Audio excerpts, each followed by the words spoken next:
ரிஷபராசி அன்பர்களே, துர்க்கை அம்மனினுடைய மிகப்பெரிய ஆற்றல் பெறக்கூடிய ஒரு ராசி இந்த ரிஷபராசி. அது தற்போதைய நிலைமையெல்லாம் உங்களுக்கு மிகப்பெரிய ஒரு ஜாக்பாட் அடிக்க போகுது அப்படின்னு சொல்லலாம். மகிழ்ச்சியாக அந்த வீடியோ பாருங்கள், ஒரு புத்துணர்ச்சியோடு பாருங்கள்.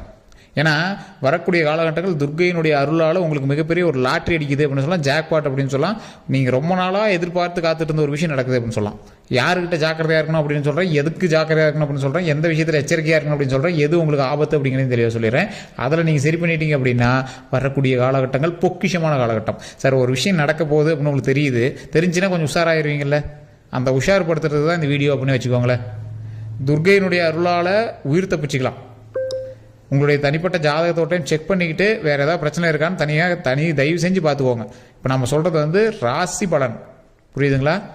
உங்களுக்கு வேறு நட்சத்திரம், வேறு தசாபுத்தி, வேறு லக்கினம், வேறு நட்சத்திரம், வேறு இடத்துல நீங்கள் பிறந்தவங்க, வேறு நிமிஷத்தில் பிறந்தவங்க, வேறு ஆட்கள் உங்களை சுற்றி இருக்கிறாங்க. அப்போ உங்களோட ஜாதகம் வேறு மாதிரி தான் செயல்படும். இப்போ நம்ம சொல்கிறது பொதுவான ஜாதகம், பொது ராசி பலன். ஸோ இது வந்து 100% உங்களுக்கு மேட்ச் ஆகலை அப்படின்னா, இல்லை சார் நீங்கள் சொல்கிறது வந்து 50% தான் மேட்ச் ஆகுது அப்படின்னா ஃபஸ்ட் வீடியோ பார்த்துருங்க.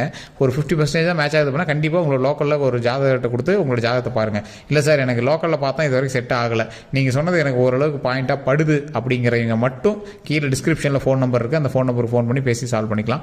அதே மாதிரி ஃபேஸ்புக்கில் பார்த்துட்டிங்கன்னா ஸ்க்ரீனில் நம்பர் வந்து ஓட விட்டுருக்கோம், அந்த நம்பருக்கு வந்து ஃபோன் பண்ணி பேசி தெரிஞ்சுக்கலாம். சார் இன்னொன்று நல்லா தெரிஞ்சுக்கோங்க, ஹைலைட்டான ஒரு பாயிண்ட், நல்ல விஷயம் ஒன்று. இந்த ரிஷபராசி ஒரு கலைத்துறையில் ஈடுபடணும் அப்படின்னு நினைக்கக்கூடிய ராசி. இவங்க கலைத்துறையில் ஈடுபடுறாங்களோ இல்லையோ அதன் மீது ஒரு ஆர்வம் அதிகமாக இருக்கும். சார் பாடணும்னு எனக்கு ஆசை, ஆனால் பாடுறதுனா ஏதாவது சிரிப்பாங்களோ ஏதாவது நினச்சிவாங்களோ அப்படின்னு பயம். அதுக்காக ஸ்டெப்பு நான் இது வரைக்கும் எடுத்தது சார் அப்படிலாம் நிறைய பேர் இருப்பாங்க. கலைத்துறை சார்ந்த மக்களுக்கு இந்த ரிஷபராசி ஒரு உறுதுணையான ராசி. கொஞ்சம் ஸ்டெப் எடுத்தீங்க அப்படின்னா ஹைலைட் பண்ணி விட்ருவோம்.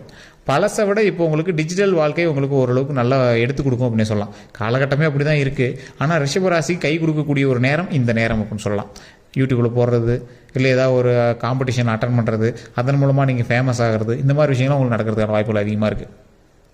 திருமண வாழ்க்கை ஈடுபட்டதுக்கப்புறம் என்ன நடக்குதுன்னே தெரியல சார் அப்படின்னு இருக்கவங்க இந்த ரிஷபராசிகளில் 99% பேர் அப்படின்னு சொல்லலாம். ஆண்களாக இருந்தாலும் சரி, பெண்களாக இருந்தாலும் சரி. ஏன்னா ரிஷபராசி பொறுத்தவரைக்கும் திருமண வாழ்க்கைக்கு அப்புறம் அப்படியே டோட்டலாக ஒரு சின்ன சேஞ்சஸ் உங்களோட லைஃப்லேயே தெரிய ஆரம்பிச்சிருக்கும்.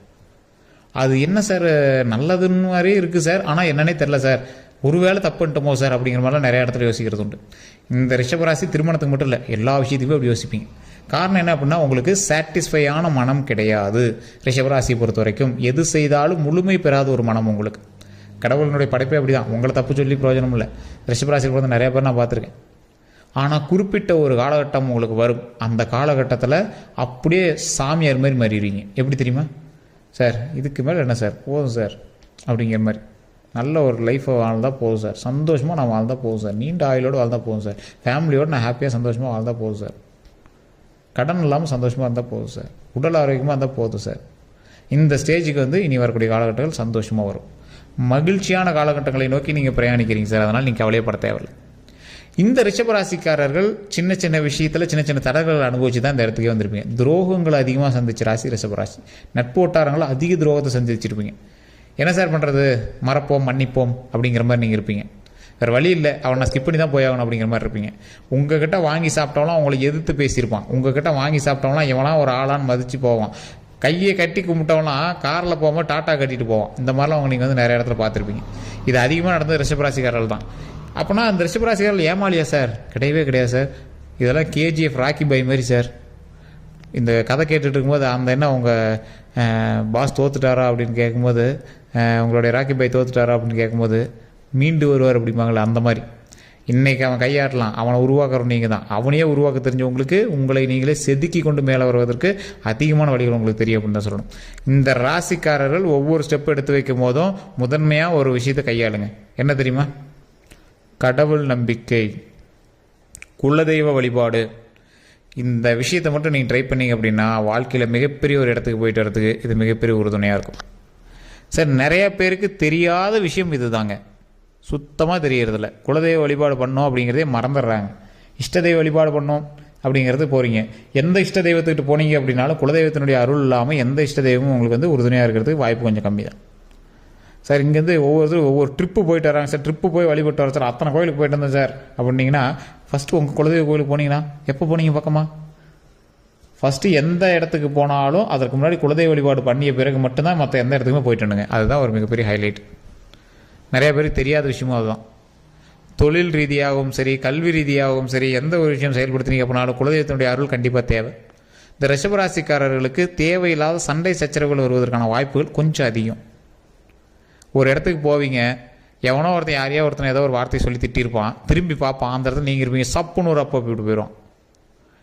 சொல்லவே இல்லைடா, நான் அந்த வார்த்தையை சொல்லவே இல்லைடா, வேறு எவனோ சொன்னான்டா, எனக்கு தெரியாது, நீயே தான் அங்கே இருந்த. அடி வாங்கினதுக்கப்புறம் அவன் சாரி கேட்டு மட்டும் என்ன பிரயோஜனம்? வலி அங்கேயே தானே இருக்கும்.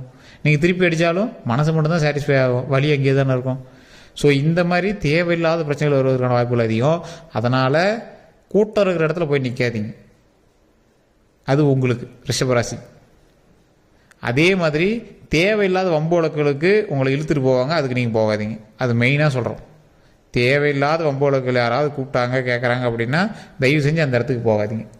சார் ஒரு பஞ்சாயத்துக்கு போகலாம்பாங்க, போகாதீங்க. சார் ஒரு கட்ட பஞ்சாயத்து நிலத்தை இது பண்ணணும், நிலத்துக்கு பேசி கொடுக்கணும் அப்படின்பாங்க, அந்த இடத்துக்கு இப்போ தேவையே இல்லை.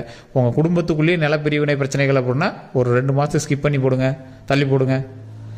தேவையில்லாத வம்பு வழக்குகள் அப்படிங்கும் போது அந்த இடத்துல நீங்கள் என்ன பண்ணுவோம், ஸ்கிப் ஆகிருக்கணும். அதே மாதிரி எவனாவது பணம் கொடுக்குறோம், பணம் பல்காக இது பண்ணிங்கன்னா நிறைய லாபம் எடுத்துறோம், அந்த மாதிரி எவனாவது கேட்குறான் அப்படின்னா அந்த இடத்துல நீங்கள் ரொம்ப ரொம்ப ரொம்ப ரொம்ப ஜாக்கிரதையாக இருக்கணும். உங்களை மாட்டி விடுறதுக்கு நிறைய பேர் கை கோர்த்துட்டு இருக்கிறாங்க, அதோட கிரகமும் உங்களை வேடிக்கை பார்த்துட்ருக்கும். ஸோ அதனால் கொஞ்சம் பார்த்து பொறுமையாக பண்ணீங்க அப்படின்னா கிரகத்தினுடைய நன்மையால் நீங்கள் சரிவர வாழலாம். இந்த ராசிக்காரர்கள் தொழிலையும் சரி, நட்போட்டாரத்தையும் சரி, மற்றவங்கிட்ட ஜாக்கிரதையாக இருக்க வேண்டிய நேரம். தேவையில்லாத இடங்களில் சண்டை சச்சரவுக்கு போகக்கூடாது அப்படிங்கிற ஒரு நேரம். அதே மாதிரி யார்ட்டையா ஃபைட் பண்ணுறீங்க, ஏதாவது ஒரு தேவையில்லாத விஷயத்துக்காக கேட்க போகிறீங்க அப்படின்னா முன்னாடியே நீங்கள் தெளிவாக தெரிஞ்சிட்டே போங்க. இந்த டைம் உங்களுக்கு ஆப்பு கன்ஃபார்ம்னு தெரிஞ்சிட்டே போயிடுங்க.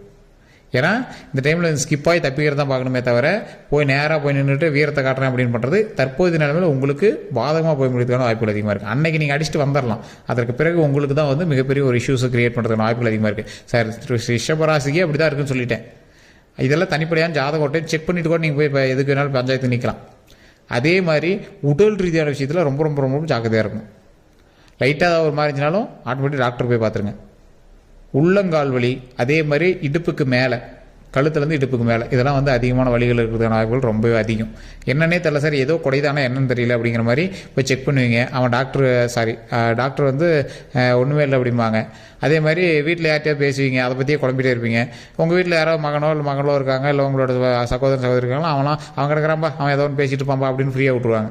இது திருப்பி சொல்லிட்டு இருக்கிறீங்க அப்படிங்கிற மாதிரி ஃப்ரீயாக விட்டுருவாங்க.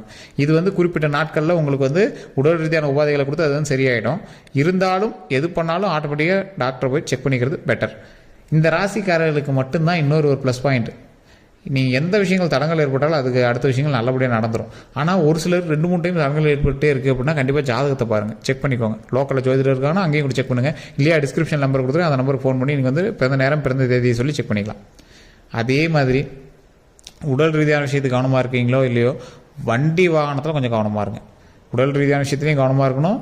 வண்டி வாகனங்கள் நீங்கள் ஓட்டுறீங்க அப்படின்னாலும் சரி, வேறு இங்கே ஓட்டி உட்காந்துட்டு போகிறீங்க அப்படின்னாலும் சரி, ரேஸ் போகிறது, ஓவர்டேக் பண்ணுறது, அரசாங்க விதிகளை மீறி வண்டி ஓட்டினீங்க அப்படின்னா மாட்டுவீங்க. இந்த டைம் மாட்டுறது மட்டும் இல்லை, கொஞ்சம் வண்டி வாகனத்தில் எச்சரிக்கையாகவும் இருக்க வேண்டிய காலகட்டம். அதே மாதிரி உங்களுடைய வாகனத்தை உங்களோட நண்பர்கள்ட்ட கொடுத்து ஓட்ட சொல்கிறதோ, இல்லை வண்டி கேட்டாங்க சார் கொடுத்து விட்டா அப்படின்னு சொல்கிறதோ, உங்களை கேஸில் மாட்ட வைக்கிறதுக்காக அளவுக்கு உங்களுக்கு வாய்ப்புகள் அதிகம். சார் இந்த டைம் கொஞ்சம் ரிஸ்க் ஃபேக்டர்ஸ் அதிகம், கொஞ்சம் ஜாக்கிரதையாக இருக்கணும், அவ்வளோதான். மற்றபடி தொழிலில் ஓரளவுக்கு பரவாயில்லையாக இருக்கும். அதே மாதிரி நீங்கள் ஏதாவது ஒரு நிலபலன் வாங்குறீங்க அப்படின்னா அது அமையறதான வாய்ப்புகள் அதிகம்.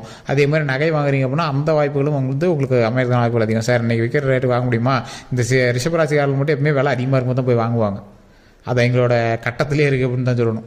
ஸோ எப்போ அதிகமாக இருக்கோ அப்போ தான் உங்களுக்கு வாங்குற மாதிரி யோகம் இருக்கும். அதான் வீடு கட்டுற யோகம் இருந்தால் தான் வீடு கட்ட முடியும். அது டைம் இல்லாத போதெல்லாம் நீங்கள் போய் சும்மா வீடு கட்டினாலும் அது அமையிறது தான் பெரிய விஷயங்க. வீடு கட்டக்கூடிய யோகம் இருந்தால் மட்டுமே வீடு அமையும். அதே மாதிரி இந்த ராசிக்காரில் பொறுத்தவரை எந்த ஒரு ஸ்டெப் எடுக்கணும் அப்படின்னு வச்சாலும் சின்ன சின்ன தடங்கல்கள் ஏற்பட்டாலும் அதுக்கப்புறம் நன்மையாக நடக்குங்க. அதனால் நீங்கள் எந்த ஒரு ஸ்டெப்பு எடுக்காமல் மூலையிலேருந்து வேடிக்கை பார்க்குறது, ஸ்டெப்பு எடுங்க.